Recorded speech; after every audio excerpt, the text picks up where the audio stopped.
Ce qui me frappe quand même dans votre profil, François de Siebenthal, c'est que vous êtes juriste, économiste, vous avez travaillé pour le Crédit Suisse, vous avez été consul général ou peut-être toujours des Philippines, vous avez été candidat au PDC, vous êtes issu d'une très grande famille bourgeoise suisse.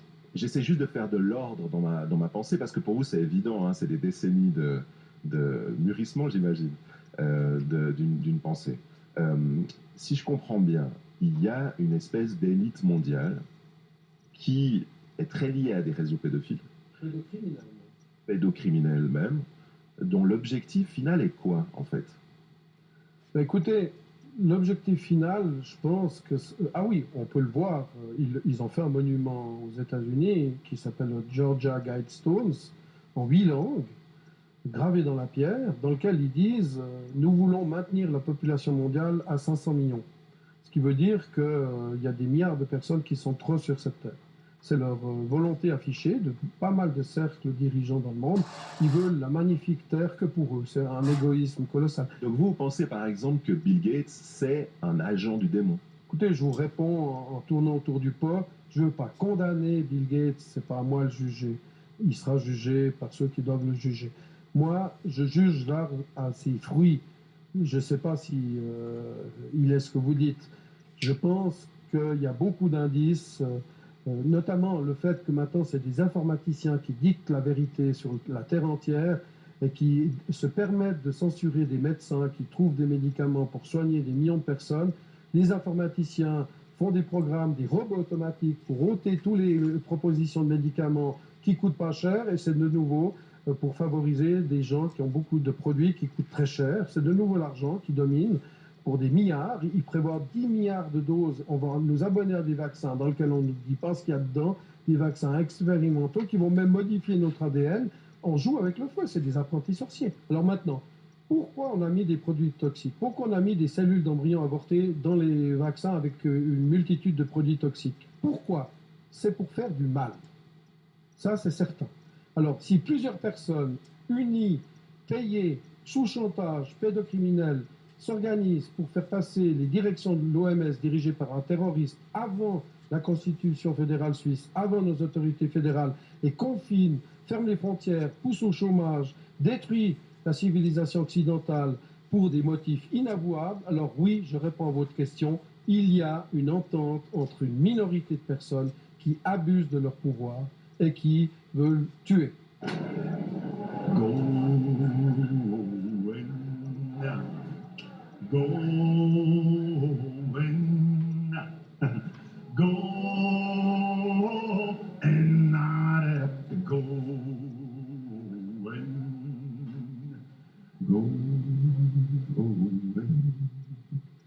J'ai votre attention.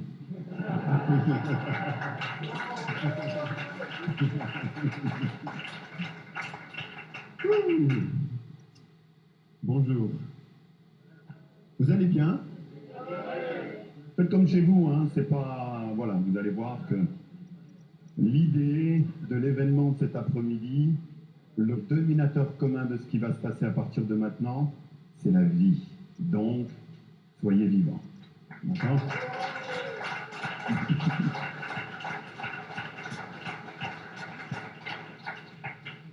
Je m'appelle Mike, et dans la vie, je fais l'artiste. Si vous êtes là aujourd'hui, je ne sais pas, peut-être que vous avez des questions, et on espère que vous allez tous repartir ce soir avec des réponses. L'idée, c'est de créer une forme de débat qui nous manque grandement depuis le début de cette année. Et donc, il y a des personnes qui sont là, des personnalités que je vais succinctement vous présenter, et ils vont le faire eux-mêmes, etc. Comme à la maison, hein, d'accord? On ferme les portes à clé, on est chez nous, à la maison. Hein, ça fait longtemps qu'on a besoin de ce genre de moment-là. Hein. Depuis le début de l'année, alors je ne sais pas comment on pourrait traduire ça. Quoi. Moi, j'aimerais bien me réveiller parce que j'ai l'impression d'être dans un espèce de cauchemar qui ne se réveille pas. Et puis là, ce qui va se passer ce soir, eh ben, c'est peut-être un autre regard, une autre écoute, une autre façon de décrypter ce qui se passe. Et voilà, il y a des personnes qui sont là. Je vous demande de les accueillir et vice-versa.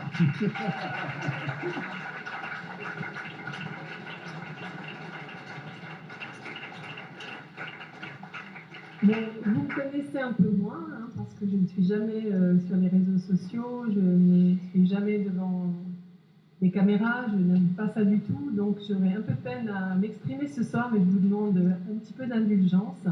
Je fais partie du mouvement que François a créé. Je l'ai suivi sur la microtaxe, j'ai beaucoup appris sur la finance, sur tout ce monde obscur. J'ai été effarée de me rendre compte combien de temps j'avais dormi. Et bon, ben, je me suis réveillée et maintenant je suis un peu en état d'éveil permanent et c'est pas très confortable pour ma famille, par exemple, ou des gens qui autour de moi ne sont pas dans cet éveil. J'ai entendu mon petit-fils me dire l'autre jour, tu sais, il m'appelle Néné, tu sais Néné, moi je t'aime beaucoup, hein. Je dis, ben oui mon chéri, bien sûr. Oui, mais tu sais, maman m'a dit que tu étais complotiste, hein, mais qu'il ne fallait pas que je te le dise. Hein. Bon, alors voilà, maintenant l'étiquette est collée, je travaille dans un hôpital, je suis infirmière en salle d'opération, et moi mon combat, je le veux journalier, je le veux incessant. Ce Covid-19, c'est la grenade qu'on découpille parce que nos amis ou ennemis, moi je ne veux pas avoir d'ennemis, mais nos amis ennemis financiers sont en perte de vitesse dans le monde et l'économie étant en train de se casser la figure et eux veulent l'accélérer, ont trouvé cet outil d'ingénierie sociale, c'est-à-dire un élément pour faire chuter rapidement cette économie, faire ce reset. Ils ont souvent fait dans l'histoire, d'ailleurs François qui est un économiste pourra mieux vous en parler que moi, je ne suis pas spécialiste, mais l'histoire c'est souvent construite ainsi, c'est-à-dire on crée des guerres, on fait le chaos, on retourne dans le pays où on a mis le chaos, on reconstruit, on fait de l'immobilier, on fait chuter les cours de la bourse, et nous sommes les victimes de cette machination qui dure et qui se répète au long des siècles. Nous avançons dans un monde absurde et je ne veux pas mourir bête. J'ai la foi, je suis théologienne aussi de formation, et je vous dis, priez, parce que la prière est fondamentale. On nous a coupé de nos racines, de notre foi, de notre culture chrétienne, pour justement nous gaver de consommation, du Dieu consommation, et nous abêtir par la télévision, les médias, etc. Et donc, reprenez votre liberté, c'est-à-dire stoppez la télé, stoppez les médias, parce que tous les jours, si vous pouvez regarder les médias, ce sont que des titres sur le Covid, le Covid, le Covid, les enfermements, le masque, les amendes. Enfin, on est persécuté par cette presse. Donc, cessez de regarder la télé et la radio, et tout ira mieux.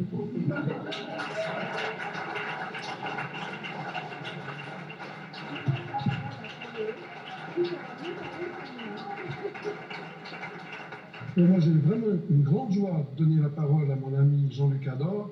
On se connaît depuis la nuit des temps. C'est un Vaudois de Puy qui est en Valais et qui a vraiment du courage. Et je demande de l'applaudir au début de son discours.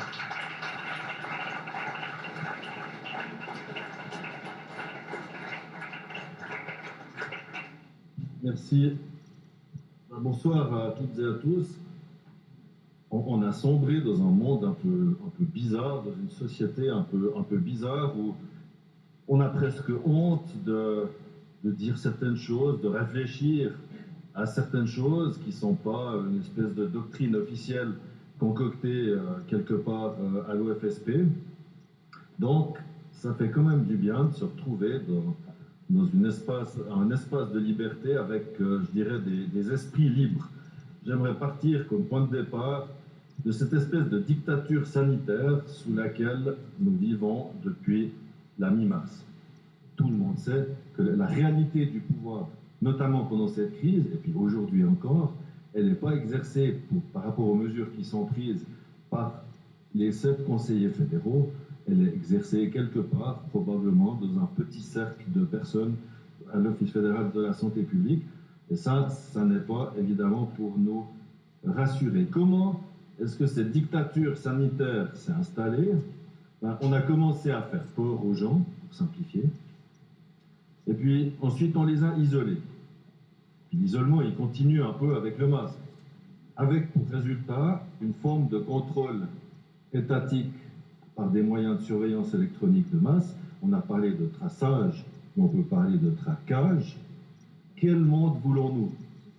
Est-ce qu'on veut d'un monde comme en Chine, où l'État contrôle tout ce que nous faisons? Est-ce que c'est ça le monde dont nous rêvons? Enfin, moi pas. En tout cas, c'est sans doute pourquoi je suis là ce soir et vous aussi, probablement. Donc moi, je ne suis pas pour des appels à la désobéissance, mais la force du système avec le masque, avec des choses comme ça, c'est que le système, il nous prend isolés. Ce qui est important, ça a été dit aussi, je crois aussi, c'est de se réveiller. Et puis, c'est de continuer à se battre pour nos droits et pour nos libertés que, quelque part, on veut quand même nous prendre. Voilà, merci.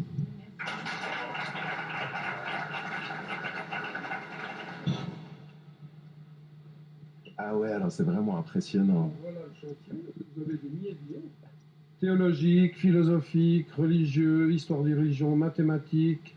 Là, vous avez des milliers de signatures du référendum, classées, authentifiées, non authentifiées. Je garde les enveloppes. Ah, mais ce sont essentiellement, enfin dans les catégories, parce que vous avez inscrit les catégories, donc existence de Dieu, preuve témoignage, foi et technique, problème du mal, apologétique générale, catéchisme enfant, crise de l'Église, ordre religieux particulier, encyclique particulière, du pape, pèlerinage. Ce sont très très largement des livres sur l'histoire de l'Église et du christianisme. Tout est recouvert effectivement de vos affiches pour l'initiative Monnaie Pleine. Plusieurs ouvrages. C'est vraiment un capharnaüm incroyable. Oui, oui, alors ça, vous voyez, c'est foisonnant, mais c'est comme ça qu'on trouve la vérité. On laisse en venir toutes les petites voix.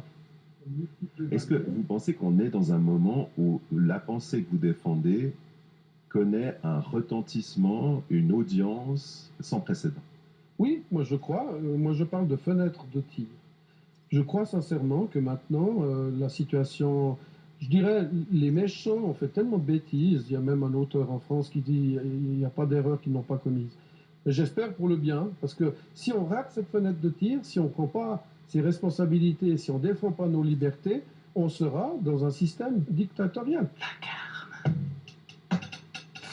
C'est simple, c'est tout un plan.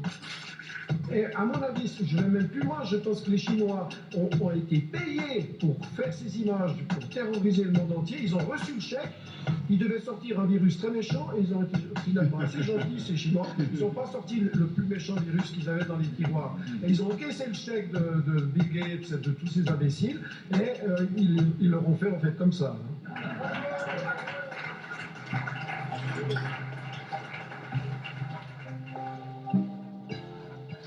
Nous quittons cette séance d'opposants à la doctrine officielle de l'OFSP, des partisans des théories complotistes réunis ici au mois de septembre dans une salle de paroisse lausannoise.